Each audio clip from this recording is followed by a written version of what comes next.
সম্মানিত ভাইরা আমার, এই লোকমানে হাকিম নবী ছিলেন না, রাসূল ছিলেন না, ছিলেন একজন রাখাল কৃতদাস। মানুষের বাড়িতে ছাগল চরানোর কাজ করতেন। লোকমানে হাকিম যখন ময়দানে বসে ছাগলগুলোকে মাঠের মধ্যে ছেড়ে দিয়া সুন্দর করে 2-4টা বক্তব্য শুরু করতেন, শত শত মানুষ তার বক্তব্য শোনার জন্য তার চারপাশে ভিড় জমাইতে। বলুন আল্লাহু আকবার। এই লোকমানে হাকিমের অনেক ঘটনা আছে বাজান। লোকমানে হাকিমের চেহারাটা খুব বেশি সুন্দর ছিল না, চেহারাটা ছিল কালো, ঠোঁটগুলো ছিল মোটা, খুব বেশি লম্বা মানুষ ছিলেন না, খাটো মানুষ ছিলেন। এই লোকমানে হাকিমের চেহারাটা ছিল কালো, অন্তর ছিল ভালো, তার জবানের কথাগুলো আল্লাহর কাছে তাই পছন্দ হলো। যেই কথাগুলো আল্লাহ রব্বুল আলামিন কোট করে কুরআনুল কারীমের ভিতরে তার নামে একটি সূরা নাজিল করলো। বলুন আল্লাহু আকবার। লোকমানে হাকিম তার কলিজার টুকরা সন্তানদেরকে একত্রিত করে কিছু উপদেশ দিয়েছিলেন, কিছু বক্তব্য দিয়েছিলেন। লোকমানে হাকিম বাবা হিসাবে সন্তানদের সামনে এমন কিছু বক্তব্য দিয়েছিলেন যেই কথাগুলো আল্লাহ তাআলার কাছে এতটাই পছন্দ হয়ে গেল, পুরো পৃথিবীর সমস্ত মানুষদেরকে আল্লাহ রাব্বুল আলামিন জানিয়ে দিলেন, তোমরা যদি দুনিয়ার জমিনে আদর্শ পিতা হতে চাও, সন্তানকে মানুষের মতো মানুষ বানাইতে চাও, তাহলে লোকমানে হাকিমের মতো পিতা হওয়া লাগবে। এই জন্য আল্লাহ তাআলা তার কথাগুলোকে কোট করে কোরআনুল কারীমের ভিতরে আল্লাহ তাআলা পরিপূর্ণ একটি সূরা তার নামেই নাজিল করেছেন। বলুন আল্লাহু আকবার। করেন তার জবানের কথা কত দামি ছিল, তিনি কয়েক উপদেশ তার সন্তান দিয়ে আমরা সেদিকে আলোকপাত করব, আলোচনা রাখবো ইনশাআল্লাহ। কষ্ট হচ্ছে? সম্মানিত ভাইয়েরা আমার, দিল দিয়া কথাগুলো বোঝার চেষ্টা করবেন। লোকমানে হাকিমের মনিব একদিন ডেকে বলে, তুমি আমার বাড়ি রাখাল, আর তোমার কথা শোনার জন্য মানুষজন ব্যাপারটা বুঝতে পারি না। সবাই বলে তোমার নাকি অনেক জ্ঞান, তুমি কেমন জ্ঞানী, তোমাকে একটা পরীক্ষা করব। একটা ছাগল জবাই করে ছাগলের ভিতর থেকে সবচাইতে উৎকৃষ্ট জিনিস আমার সামনে হাজির করো। এইবার ছাগল জবাই করলেন। লোকমানে হাকিম 2টা জিনিস নিয়ে আসলেন, একটা হলো জিহ্বা আর একটা হলো হৃৎপিণ্ড। ভালো করে বুঝবেন, 2টা যখন নিয়ে আসছেন, মনিব পরের দিন আবার ডেকে বলে, লোকমানে হাকিম আজকে আর একটা ছাগল জবাই করো, সবচেয়ে নিকৃষ্ট 2টা জিনিস আমার সামনে নিয়ে আসবা। আবারও নিয়ে আসলেন জিহ্বা, হৃৎপিণ্ড। আমার ভাইরা যখন নিয়ে আসলেন, লোকমানে হাকিমের মনিব জিজ্ঞাসা করে, উৎকৃষ্ট জিনিস আনতে বললাম একই জিনিস আনলেন, সবচেয়ে নিকৃষ্ট 2টা জিনিস আনতে বললাম একই জিনিস আনলাম। লোকমানে হাকিম বুঝতে পারলাম না রহস্যটা কোন জায়গায়। ডেকে বলে, পুরোটা দেহের ভিতরে সবচাইতে দামি হলো জিহ্বা, এইটা দিয়ে যদি সত্য কথা বলা হয়, সত্যের পক্ষে সাক্ষী দেওয়া হয়, এই জিহ্বা দিয়ে ইসলামের পক্ষে কথা বলা হয়, এই জিহ্বা দিয়ে যদি আল্লাহর জিকির করা যায়, শরীরের মধ্যে জিহ্বাটা যদি ভালো থাকে তাহলে পুরো দেহটাই ভালো থাকে। আর এর হিসাব দেশ না থাকে, এর মধ্যে যদি অহংকার না থাকে, এর ভিতরে যদি গুনাহের ময়লা না থাকে, অন্তরটা যদি পবিত্র থাকে, পরিচ্ছন্ন পরিষ্কার থাকে, তাহলে দেহের ভিতরে 2টা জিনিস যদি সুন্দর থাকে তাহলে থাকে দেহের ভিতরে। এই জন্য সবচাইতে উৎকৃষ্ট 2টা জিনিস আমি আপনার সামনে হাজিরি করেছি। মনে খুশি হয়ে গেলেন। এইবার নিকৃষ্ট কেন?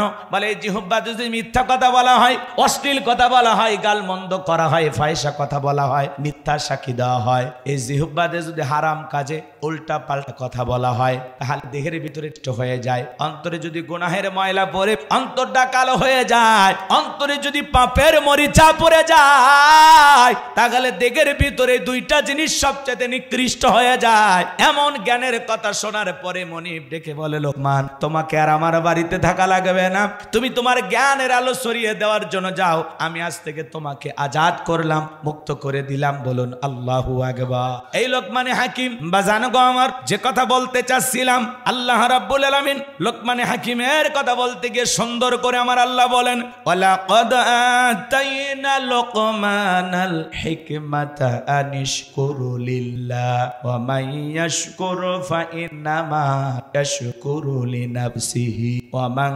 কাফারা ফাইন্নাল্লাহা গনিয়্যুন হামিদ। আল্লাহ রাব্বুল আলামিন বলেন, আমি লোকমানে হাকিমকে হিকমত দিয়েছিলাম, জ্ঞান দিয়েছিলাম এবং বলেছিলাম, লোকমান তুমি আমার শুকরিয়া আদায় করো। লোকমানে হাকিম আল্লাহ তাআলার কৃতজ্ঞতা আদায় করেছিলেন, শুকরিয়া আদায় করেছিলেন। এরপরে আল্লাহ রাব্বুল আলামিন বলেন, যারা শুকরিয়া আদায় করে সে তার নিজের জন্য আদায় করে, আর যারা শুকরিয়া আদায় করে না তাদের জেনে রাখা উচিত আমি আল্লাহ রাব্বুল আলামিন হলাম অমুখাপেক্ষী, আমি আল্লাহ হলাম নিজেই প্রশংসিত। বলুন সুবহান। সুবহানাল্লাহ।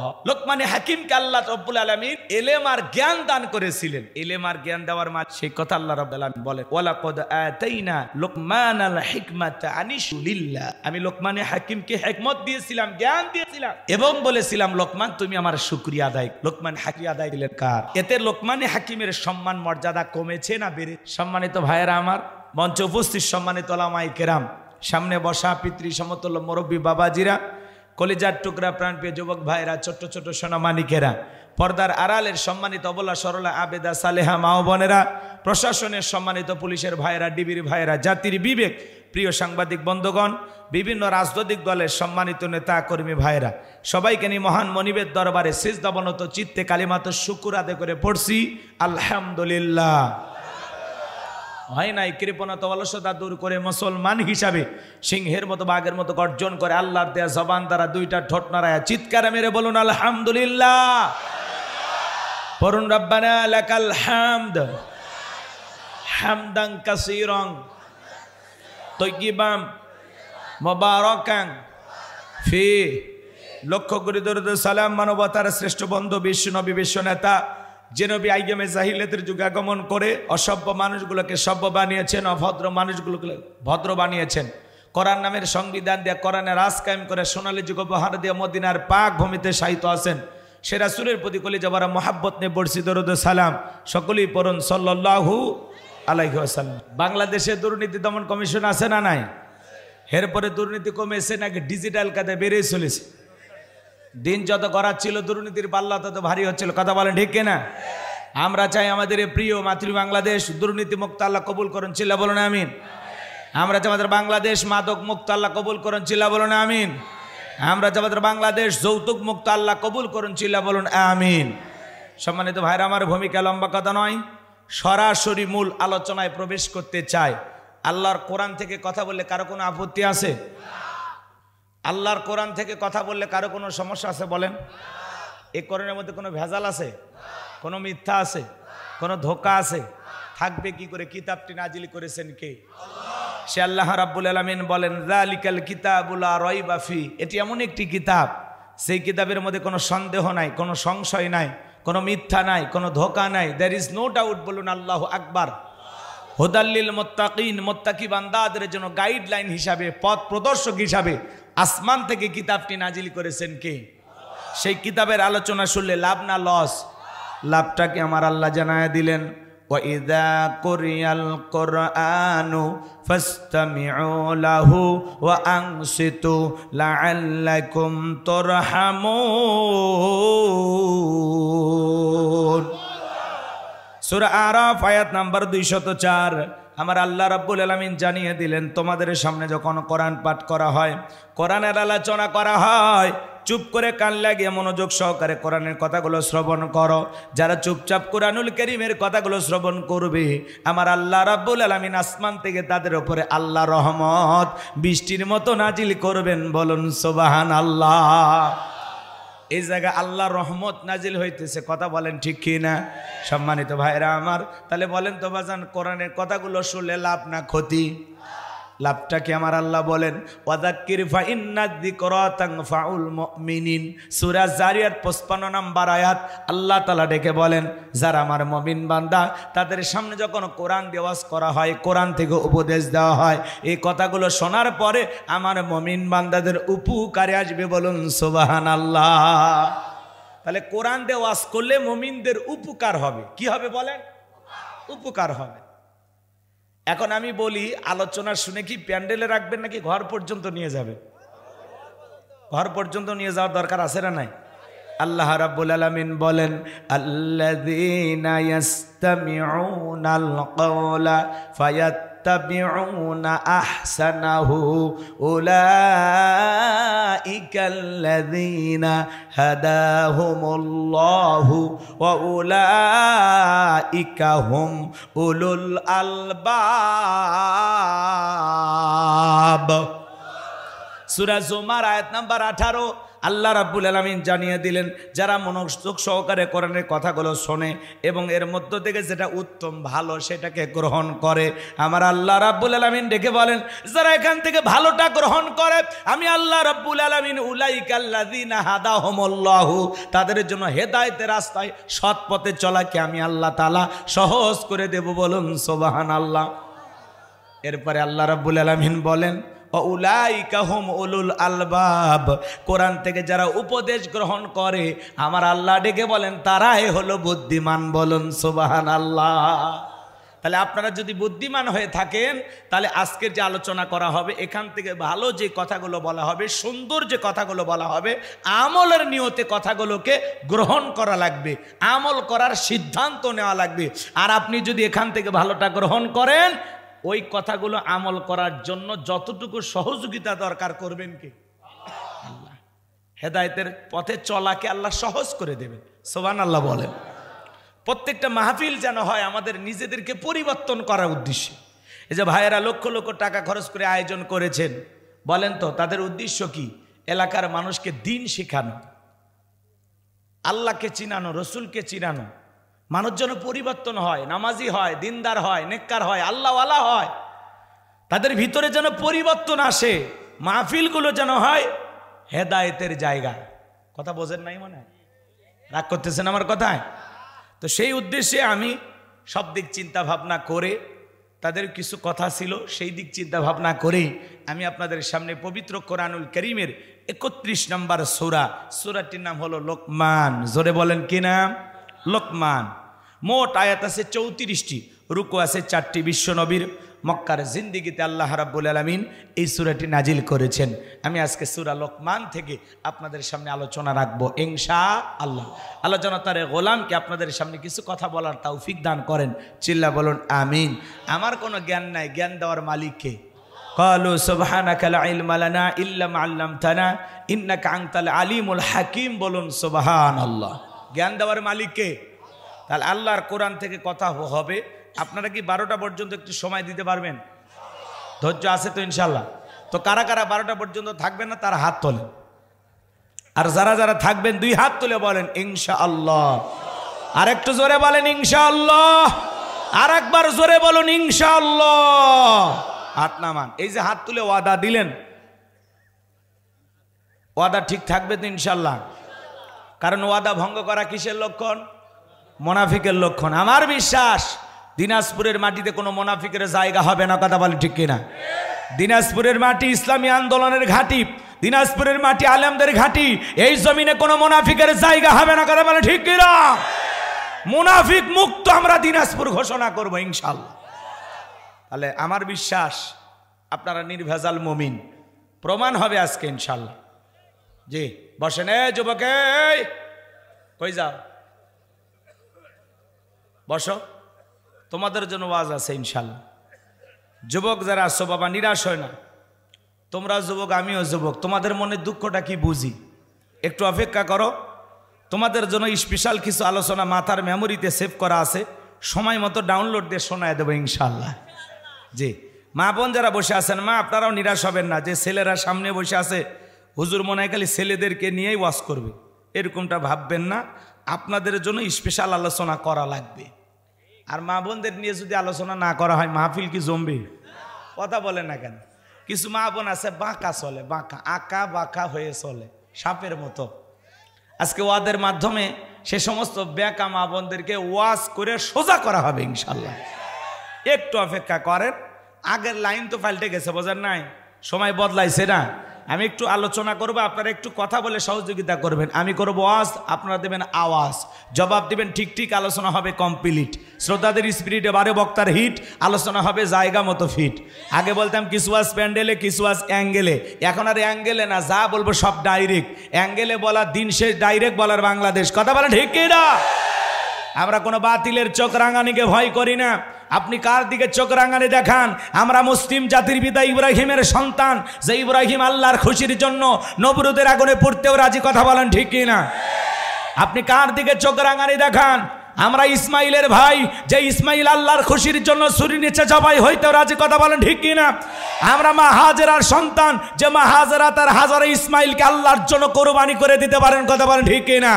এই জন্য কোনো রামবাম নাস্তিকের বাতিলের চোখ রাগানিকে আমরা ভয় পাই না। যতদিন আল্লাহ রাব্বুল আলামিন হায়াত দিবেন ততদিন কোরআনের কথা চলছে, চলবে। কোনো জালেমের ভয়ে এক ইঞ্চি এদিক সেদিক হবে না, কথা বলেন ঠিক কিনা?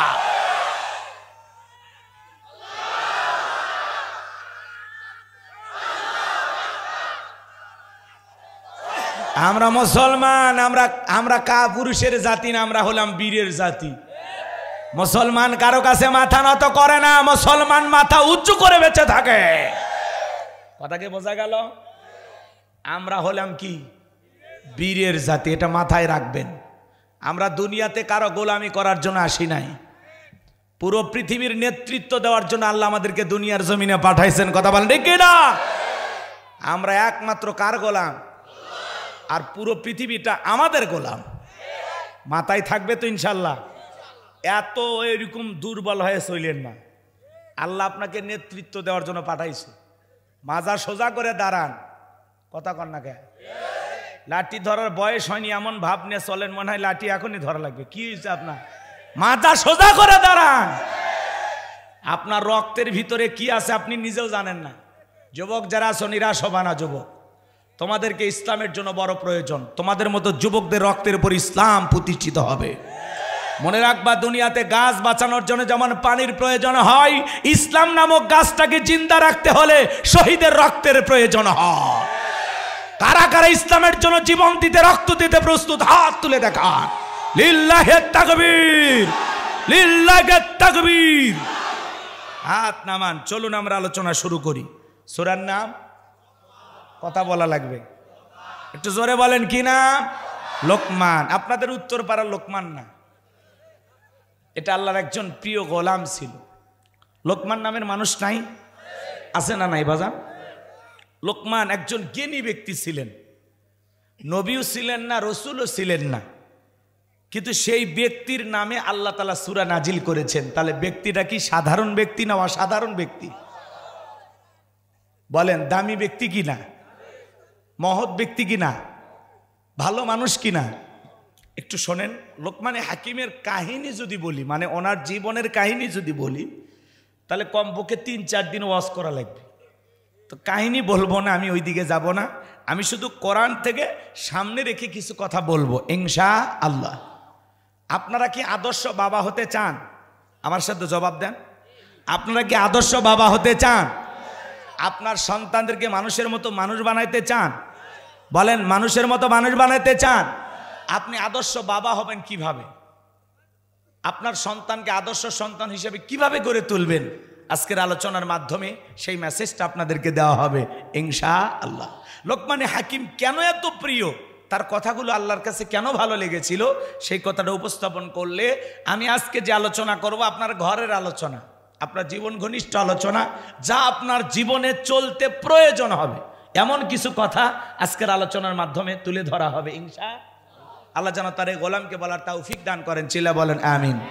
সম্মানিত ভাইয়েরা আমার, এই লোকমানে হাকিম নবী ছিলেন না, রসুল ছিলেন না, ছিলেন একজন রাখাল কৃতদাস। মানুষের বাড়িতে ছাগল চরানোর কাজ করতেন। লোকমানে হাকিম যখন ময়দানে বসে ছাগলগুলোকে মাঠের মধ্যে ছেড়ে দিয়া সুন্দর করে 2-4টা বক্তব্য শুরু করতেন, শত শত মানুষ তার বক্তব্য শোনার জন্য তার চারপাশে ভিড় জমাইতে। বলুন আল্লাহু আকবার। এই লোকমানে হাকিমের অনেক ঘটনা আছে বাজান। লোকমানে হাকিমের চেহারাটা খুব বেশি সুন্দর ছিল না, চেহারাটা ছিল কালো, ঠোঁটগুলো ছিল মোটা, খুব বেশি লম্বা মানুষ ছিলেন না, খাটো মানুষ ছিলেন। এই লোকমানে হাকিমের চেহারাটা ছিল কালো, অন্তর ছিল ভালো। তার জবানের কথাগুলো আল্লাহর কাছে এতটাই পছন্দ হলো, যেই কথাগুলোকে আল্লাহ রব্বুল আলামিন কোট করে কুরআনুল কারীমের ভিতরে তার নামে একটি সূরা নাজিল করলো। বলুন আল্লাহু আকবার। লোকমানে হাকিম তার কলিজার টুকরা সন্তানদেরকে একত্রিত করে কিছু উপদেশ দিয়েছিলেন, কিছু বক্তব্য দিয়েছিলেন। লোকমানে হাকিম বাবা হিসাবে সন্তানদের সামনে এমন কিছু বক্তব্য দিয়েছিলেন যেই কথাগুলো আল্লাহ তাআলার কাছে এতটাই পছন্দ হয়ে গেল, পুরো পৃথিবীর সমস্ত মানুষদেরকে আল্লাহ রাব্বুল আলামিন জানিয়ে দিলেন, তোমরা যদি দুনিয়ার জমিনে আদর্শ পিতা হতে চাও, সন্তানকে মানুষের মতো মানুষ বানাইতে চাও, তাহলে লোকমানে হাকিমের মতো পিতা হওয়া লাগবে। এই জন্য আল্লাহ তাআলা তার কথাগুলোকে কোট করে কোরআনুল কারীমের ভিতরে আল্লাহ তাআলা পরিপূর্ণ একটি সূরা তার নামেই নাজিল করেছেন। বলুন আল্লাহু আকবার। তাহলে চিন্তা করেন তার জবানের কথাগুলো কত দামি ছিল। তিনি কয়েকটি উপদেশ তার সন্তানদেরকে দিয়েছিলেন। আমরা সেই দিকে আলোকপাত করব, আলোচনা রাখব ইনশাআল্লাহ। কষ্ট হচ্ছে?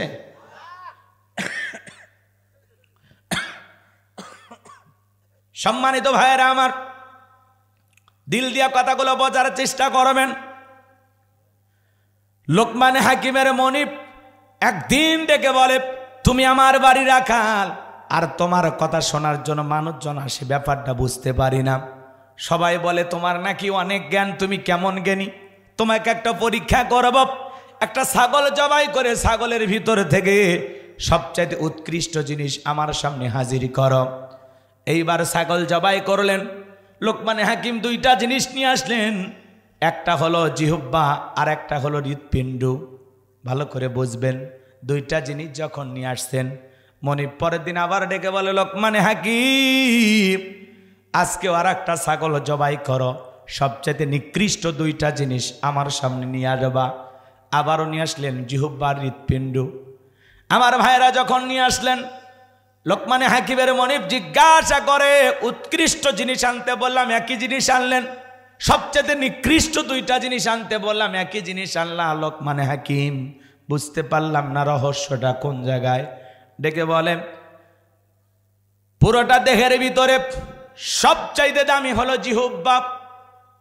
এইটা দিয়ে যদি সত্য কথা বলা হয়, সত্যের পক্ষে সাক্ষী দেওয়া হয়, এই জিহ্বা দিয়ে যদি ইসলামের পক্ষে কথা বলা হয়, এই জিহ্বা দিয়ে যদি আল্লাহর জিকির করা যায়, শরীরের মধ্যে জিহ্বাটা যদি ভালো থাকে তাহলে পুরো দেহটাই ভালো থাকে। আর হৃৎবিন্দু, এর ভিতরে যদি হিংসা বিদ্বেষ না থাকে, এর মধ্যে যদি অহংকার না থাকে, এর ভিতরে যদি গুনাহের ময়লা না থাকে, অন্তরটা যদি পবিত্র থাকে, পরিচ্ছন্ন পরিষ্কার থাকে, তাহলে দেহের ভিতরে দুইটা জিনিস যদি সুন্দর থাকে, তাহলে পুরোটা দেহই সুস্থ থাকে। দেহের ভিতরে এই জন্য সবচাইতে উৎকৃষ্ট দুইটা জিনিস আমি আপনার সামনে হাজিরি করেছি। মনিব খুশি হয়ে গেলেন। এইবার নিকৃষ্ট কেন? বলে এই জিহ্বা যদি মিথ্যা কথা বলা হয়, অশ্লীল কথা বলা হয়, গালমন্দ করা হয়, ফাহিশা কথা বলা হয়, মিথ্যা সাক্ষী দেওয়া হয়, এই জিহ্বাতে যদি হারাম কাজে উল্টা পাল্টা কথা বলা হয়, তাহলে দেহের ভিতরে এটা নিকৃষ্ট হয়ে যায়। অন্তরে যদি গুনাহের ময়লা পড়ে অন্তরটা কালো হয়ে যায়, অন্তরে যদি পাপের মরিচা পড়ে যায়, তাহলে দেহের ভিতরে দুইটা জিনিস সবচেয়ে নিকৃষ্ট হয়ে যায়। এমন জ্ঞানের কথা শোনার পরে মনিব ডেকে বলে, লোকমান তোমাকে আর আমার বাড়িতে থাকা লাগবে না, তুমি তোমার জ্ঞানের আলো ছড়িয়ে দেওয়ার জন্য যাও, আমি আজ থেকে তোমাকে আজাদ করলাম, মুক্ত করে দিলাম। বলুন আল্লাহু আকবার। এই লোকমানে হাকিম বাজানো গো আমার, যে কথা বলতে চাচ্ছিলাম, আল্লাহ রাব্বুল আলামিন লোকমানে হাকিমের কথা বলতে গিয়ে সুন্দর করে আমার আল্লাহ বলেন, ওয়ালাকাদ আতাইনা লোকমানাল হিকমাতা আনিশকুরু লিল্লাহ ওয়া মান ইয়াশকুর ফাইন্নামা ইয়াশকুরু লিনাফসিহি ওয়া মান কাফারা ফাইন্নাল্লাহা গনিয়্যুন হামিদ। আল্লাহ রাব্বুল আলামিন বলেন, আমি লোকমানে হাকিমকে হিকমত দিয়েছিলাম, জ্ঞান দিয়েছিলাম এবং বলেছিলাম, লোকমান তুমি আমার শুকরিয়া আদায় করো। লোকমানে হাকিম আল্লাহ তাআলার কৃতজ্ঞতা আদায় করেছিলেন, শুকরিয়া আদায় করেছিলেন। এরপরে আল্লাহ রাব্বুল আলামিন বলেন, যারা শুকরিয়া আদায় করে সে তার নিজের জন্য আদায় করে, আর যারা শুকরিয়া আদায় করে না তাদের জেনে রাখা উচিত আমি আল্লাহ রাব্বুল আলামিন হলাম অমুখাপেক্ষী, আমি আল্লাহ হলাম নিজেই প্রশংসিত। বলুন সুবহানাল্লাহ। লোকমানে হাকিমকে আল্লাহ রব্বুল আলামিন এলেম আর জ্ঞান দান করেছিলেন। কথা কর না, এলেম আর জ্ঞান দেওয়ার মালিক সেই কথা আল্লাহ রাব্বুল আলামিন বলেন, ওয়ালাকাদ আতাইনা লুকমানাল হিকমাতা আনিশকুরু লিল্লাহ। আমি লোকমানে হাকিমকে হিকমত দিয়েছিলাম, জ্ঞান দিয়েছিলাম এবং বলেছিলাম লোকমান তুমি আমার শুকরিয়া আদায় করো। লোকমানে হাকিম শুকরিয়া আদায় করেছিলেন কার? এতে লোকমানে হাকিমের সম্মান মর্যাদা কমেছে না বেড়েছে? ভালো করে বুঝবেন। এই একই আয়াতে আল্লাহ তাআলা বলতেছেন, ওয়ামাই ইয়াশকুরু ফাইন্নামা ইয়াশকুরু লিনাফসিহি ওয়ামান কাফারা ফাইন্নাল্লাহা গনিয়্যুন হামিদ। যে প্রশংসা আদায় করে সে তার নিজের জন্যই প্রশংসা আদায় করে, আর যারা প্রশংসা আদায় করে না তাদের জেনে রাখা উচিত আমি আল্লাহ হলাম অমুখোপেক্ষী। আমি আল্লাহ অমুখোপেক্ষী, আমি কারো মুখোপেক্ষী নই। আল্লাহুস সামাদ, তিনি কারো মুখোপেক্ষী নন। ভালো করে বুঝবেন। গনিয়্যুন হামিদ এই শব্দের দ্বারা বলতেছেন আমি আল্লাহ নিজেই প্রশংসিত। সুবহানাল্লাহ বলেন। তার মানে কি বুঝলেন? যে প্রশংসা আদায় করে সে তার নিজের জন্য আদায় করে, যে প্রশংসা আদায় করে না এতে তার নিজেদেরই লস হবে, আল্লাহর কোনো লস। সহজ কথাই বললে প্রশংসা আদায় করলে আমার লাভ আপনার লাভ, আল্লাহর কোনো লাভ নাই। প্রশংসা আদায় না করলে আপনার লস আমার লস, আমার আল্লাহর কোনো লস নাই। তামাম পৃথিবীর মানুষ যদি একত্রিত হয়ে আল্লাহকে আল্লাহ বলে ডাক দেয় এতে আমার আল্লাহর সম্মান মর্যাদা বাড়ে না। আবার তামাম পৃথিবীর মানুষ যদি একত্রিত হয়ে আল্লাহকে আল্লাহ বলে না ডাক দেয় এতে আমার আল্লাহর সম্মান মর্যাদা কমে না। আপনি ডাকলেও আমার আল্লাহ আল্লাহ, না ডাকলেও আমার আল্লাহ আল্লাহ। 5 বছর পরে ভোট দিয়ে নির্বাচন করে আল্লাহ হয় না। কথা বলে ঠিক কি না? তাহলে প্রশংসা আদায় করলে কার লাভ? এখনো কয় আল্লাহ, নিজেদের লাভ। বলেন প্রশংসা আদায় করলে কার লাভ? আর প্রশংসা আদায় না করলে কার লস? আমাদের লস। কেন প্রশংসা আদায় করবেন না? কেন আল্লাহর কৃতজ্ঞতা আদায় করবেন না? লোকমানে হাকিম আল্লাহর প্রশংসা আদায় করার কারণে, আল্লাহর কৃতজ্ঞতা প্রকাশ করার কারণে আল্লাহ তাআলা কুরআনুল কারীমের ভিতরে তার নামই সূরা দিয়েছেন, তাকে সম্মানিত করেছেন। পুরো পৃথিবীর কাছে আল্লাহ তাআলা তাকে আলোকিত করে দিয়েছেন। তাহলে আমরা যদি আল্লাহর প্রশংসা আদায় করি আমাদেরও সম্মান মর্যাদা বৃদ্ধি করে দেবেন কি? আজ পর্যন্ত পৃথিবীতে এমন কেউ আছে যে আল্লাহকে ডাইকে ঠকছে? এরকম পাইছেন? আর আল্লাহর শুকরিয়া কেন আদায় করবেন না বাজান? এই পোলাপান বসো। লিখেছেন তাফসিরুল কোরআন মাহফিল, আলোচনা তাফসির ভিত্তিক হওয়া লাগবে। একটা আয়াত বুঝাইতে গেলে 1 ঘন্টাও লাগতে পারে, 2 ঘন্টাও লাগতে পারে, 1 দিনও লাগতে পারে। কিন্তু এত সময় আপনাদের হাতে না, আমি জানি আপনারা অস্থির। কথা কি বুঝতে পারছেন? আমি তো কেবল আপনাদের সামনে 12 নম্বর আয়াত শুরু করছি। আমি নিয়ত করছি একেবারে 12 থেকে মোটামুটি 20 নম্বর আয়াত পর্যন্ত আলোচনা করব। তাহলে এই 8-9টা আয়াত আলোচনা করতে গেলে একটু সময় লাগবে, একটু ধৈর্য ধরা লাগবে বাজান। অস্থির হলে বোঝা যাবে না।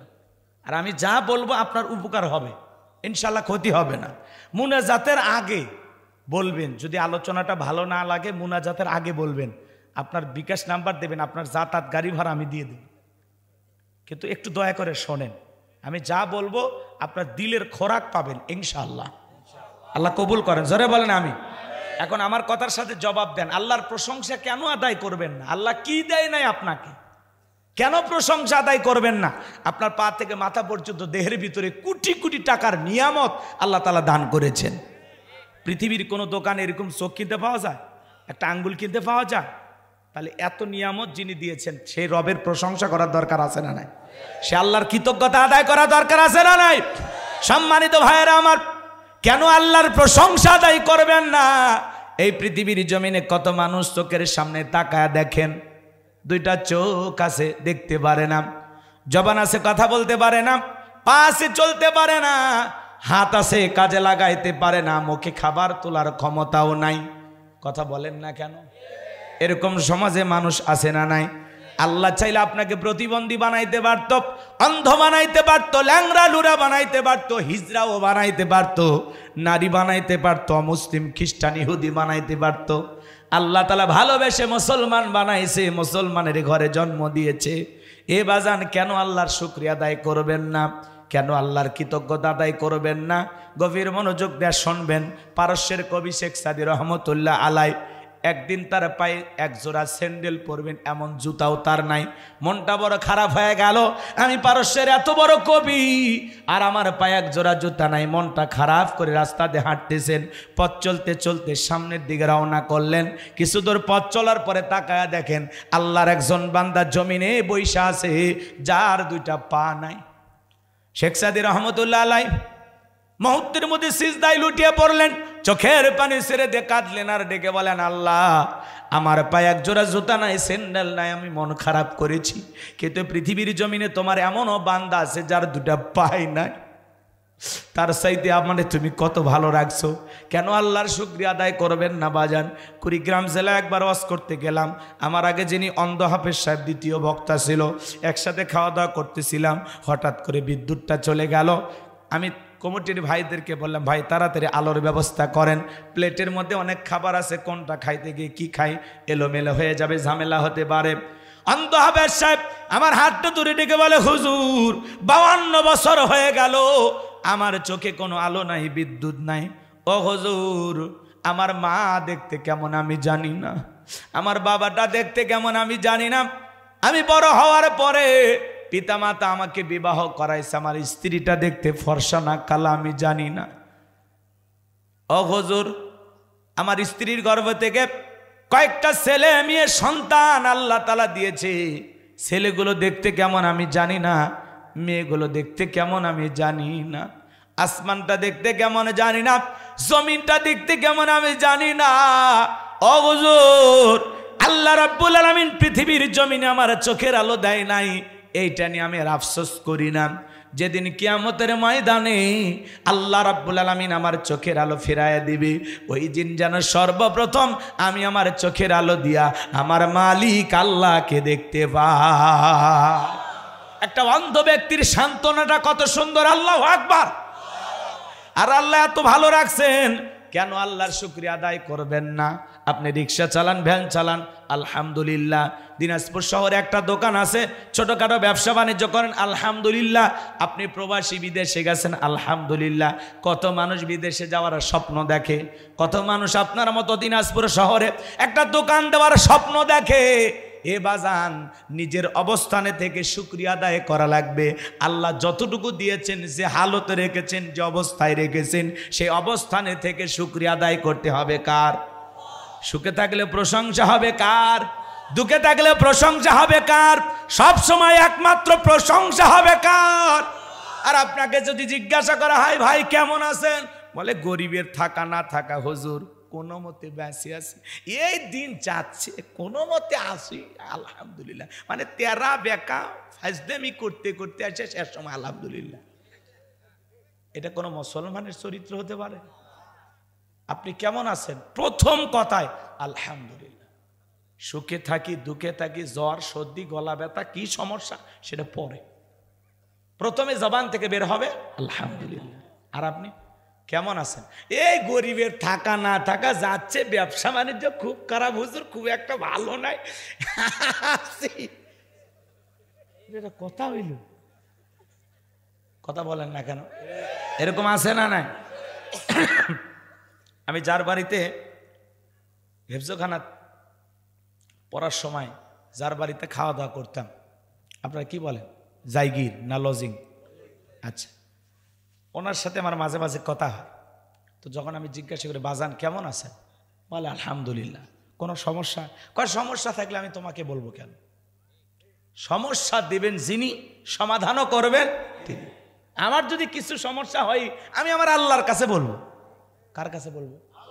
তাহলে দেখেন একটা ইমানের দৃঢ়তা কেমন, মানে বিশ্বাসের জায়গাটা কত মজবুত, যে আমার জীবনের কোনো সমস্যা হইলে আমি সর্বপ্রথম কার কাছে বলবো?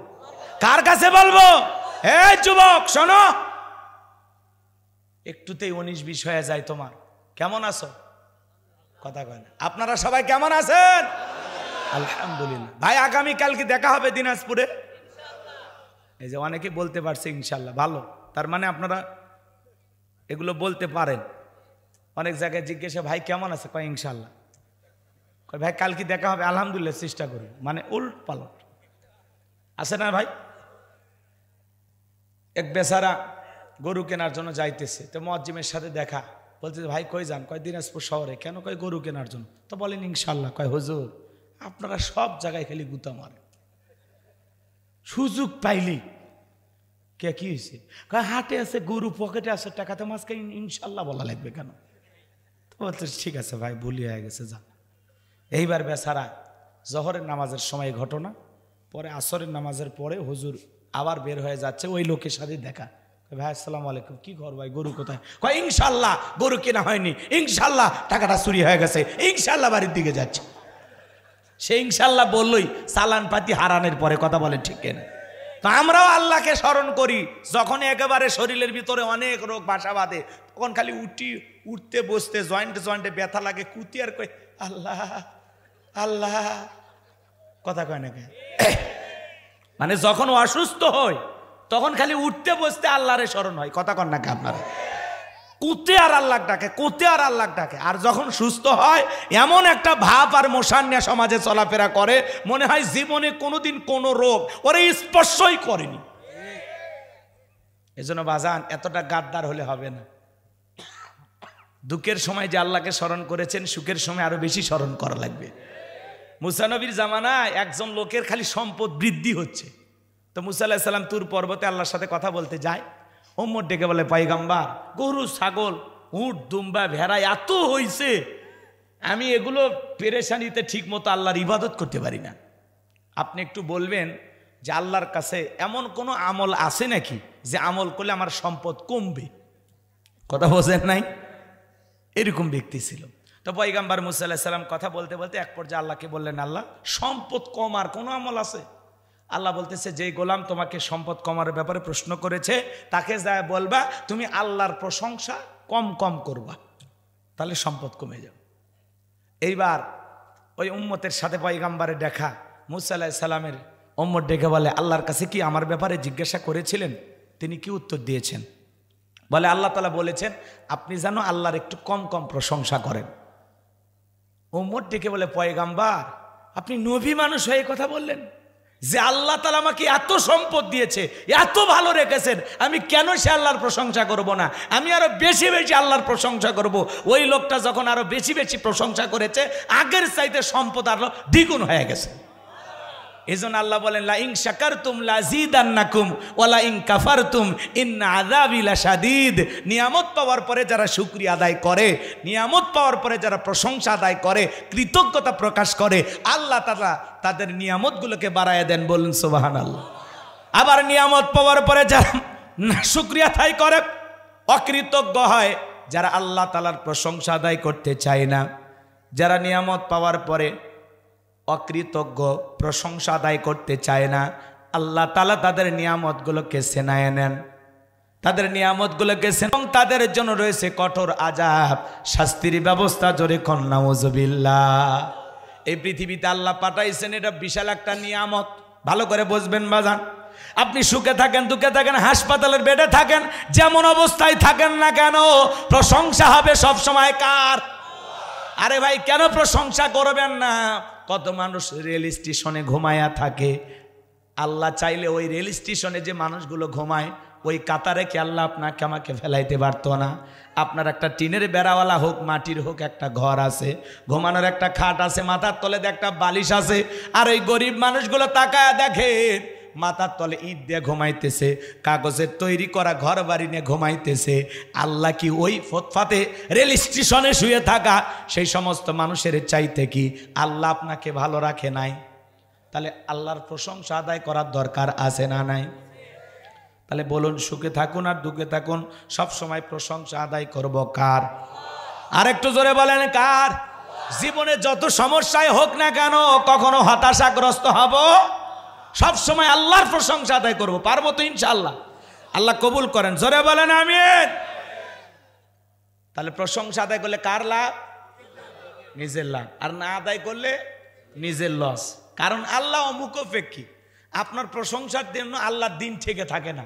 কারণ আল্লাহ বলতেছেন আল্লাহু গনিয়্যুন হামিদ, আমি আল্লাহ নিজেই প্রশংসিত। মানে আপনার প্রশংসা করার কোনো প্রয়োজন নাই, আল্লাহ নিজেই প্রশংসিত। সুবহানাল্লাহ বলেন। প্রশংসা আদায় করব আমাদের জন্য, এতে আমাদের লাভ হবে। তাহলে আমরা জীবনের যে কোনো মুহূর্তে যত কঠিন বিপদ আসুক, মুসিবত আসুক, আল্লাহর প্রশংসা আদায় করব। আবার যত সুখের দিন আসুক, আনন্দের দিন আসুক, আল্লাহর প্রশংসা আদায় করব। পারবো তো ইনশাআল্লাহ? তাহলে আজ থেকে এই আমল কি করা যাবে? জীবনের সব সময় কার প্রশংসা?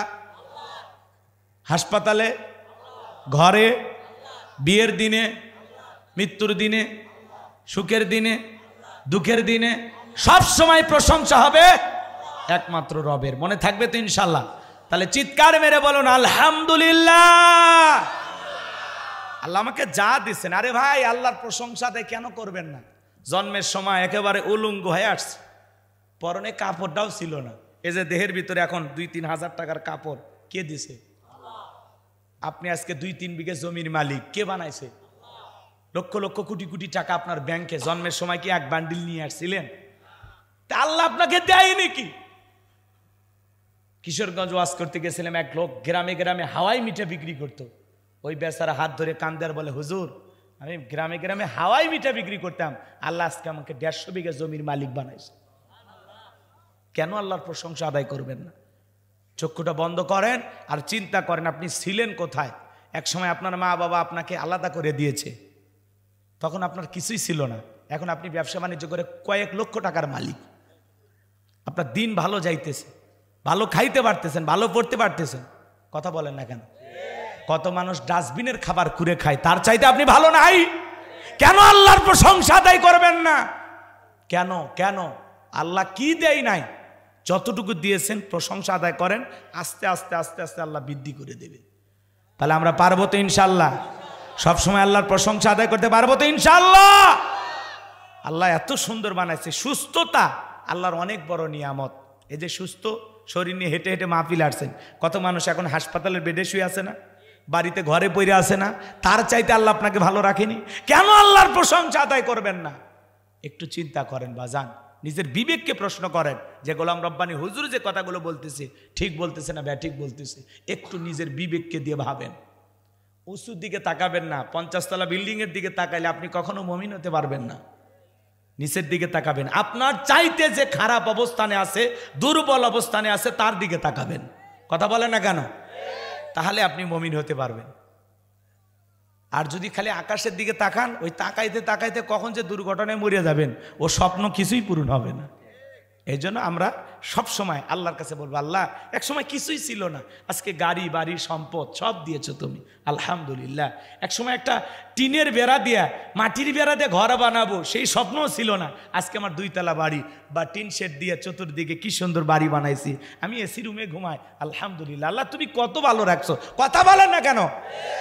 পারবো তো ইনশাআল্লাহ? সব সময় প্রশংসা হবে কার? আজ থেকে মনে থাকবে। তাহলে বলুন, সুখে থাকি দুঃখে থাকি প্রশংসা হবে কার? খেয়ে থাকি না খেয়ে থাকি প্রশংসা হবে কার? চিৎকারে মেরে বলুন আলহামদুলিল্লাহ।